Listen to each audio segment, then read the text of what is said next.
Chapter 49. Letters. February 1941. Dear Mama and Papa, how are you? We are incredibly busy. My first kids are due in May. Francine is most definitely kidding.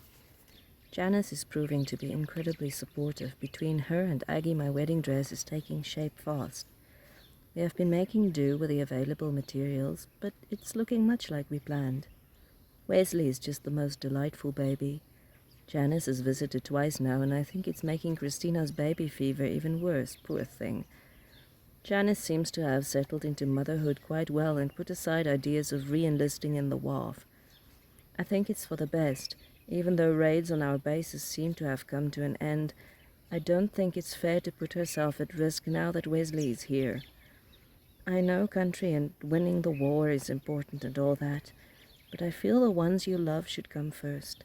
Not the most popular view, I suppose, but I don't care. I can't believe how fond I'm growing of Aggie and Pete. The old man really is harmless and is taking such a joy in teaching me the ins and outs of breeding quality goats. He has put several of his nannies to Lancelot, which is just a fair exchange for all that I gain from the experience. Aggie is a different person since she's involved in planning my wedding. I still haven't heard from Johnny, although from what Danny says he's slowly finding his speed again. Melissa really knocked him. I do hope he finds someone who will cherish him for who he is. Behind all the Irish blarney, he's really such an extraordinary person. I worry for our lads. Apart from the danger of being shot down, we are now also faced with the possibility of them being shot down over occupied France, and the additional risk of being captured and taken prisoner. I fear if that's to happen, Johnny will taunt them until he gets put against the wall and executed. How is Daddy taking the idea of retirement? I really can't picture him sitting quietly in the garden. Or is he planning to keep busy chasing grandchildren around? No, I don't foresee us moving to Canada anytime soon. I mean, Danny is in the Air Force indefinitely at this point. I don't think that Canada is in the plans at all, even after the war. I shall only be able to tell you more about the Canadian thing in person. It's too hard to explain in a letter. There are some things not quite prudent to mention by letter in wartime. He does have an aunt in Montreal, but no strong enough family ties to pull him that direction. His family had a rough time in the town where he grew up, and he's definitely not keen on returning there. He had quite an unhappy childhood. We still haven't found a suitable piece of land with a habitable house that lies within our budget, but we have plenty of time yet. I'll try and be better about writing. I know I'm not doing as well on that as I used to. The days just seem too short to fit everything in. Hopefully the length of this letter will make up a little for how bad I've been about it. All my love, Eleanor. She sealed the envelope, and then there was another that she had been considering for a long time. It was strange writing to people she had never met, but she felt compelled to. She'd gotten the address from Danny a while ago, but it had taken her time to find the words and the courage. Dear Dean and Linda, this must be very strange for you, and I do feel strange as well writing to you, but I felt compelled to, knowing what you mean to my future husband. Danny O'Neill and I are getting married this December. I know it's highly unlikely that you'll be able to attend, but if you were somehow able to, this is an open invitation to you.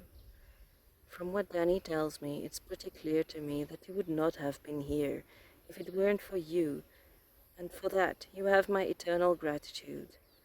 Thank you for being there for a lost child and picking up the pieces. Thank you for the love you gave him when he needed it most. You have meant the world to him, and therefore you do to me. My sincere love and well wishes, Eleanor Davies. She didn't know when or whether to expect a reply and put it to the back of her mind. But it came, sooner than she expected, and it was a thick envelope. Dearest Eleanor, what a wonderful surprise. We haven't really expected to hear much from our Danny, with the neutrality thing in effect. With the uncertainty on how it would influence any possible return or communications, we have opted not to communicate. You can imagine what a joy it was to hear from you and hear that he's well and that he's getting married. Dean and I wish we could come, but sadly it's not going to be possible for us. May I be impertinent and ask for some photographs? I would love one of you two together. I don't know how much Danny would have revealed to you of his life with us. I know it has never been something that he was really capable of speaking of. We don't have children, Eleanor, and I confess that he has become somewhat of a child to us. He left the few belongings he took from his parents' house with us when he left for Canada. I took the liberty of sending you a couple of photos. They belong with you now. There's one of his mother on her wedding day. It's torn down the middle. You'll know what happened from the tone of your letter. There's nothing missing from that picture. The man who was the other half of it is not present in that man now. I must remember since he's getting married. He's Annie's son and hopefully a little bit ours. You'll see the resemblance to Annie, those dark eyes of his. The other pictures are mostly ones from his later life. There's the day he got his flying license. That's Dean with him. There's one I took for myself the day he left. I sent it too, since you'll send me new ones. I was so afraid of the thing he was going to do. You'll know it's quite illegal, and they were searching the luggage and questioning people. I gather things are a little less strictly handled with Roosevelt at the handle. I was sure he was going to be caught. Funny that I wasn't that afraid of him succeeding in fighting in a war, but then I suppose the war seemed very distant in those days. Please write me again, Eleanor. My heart has been a little broken about my boy, and you have made it whole again. All my love, and Dean's, Linda Calloway.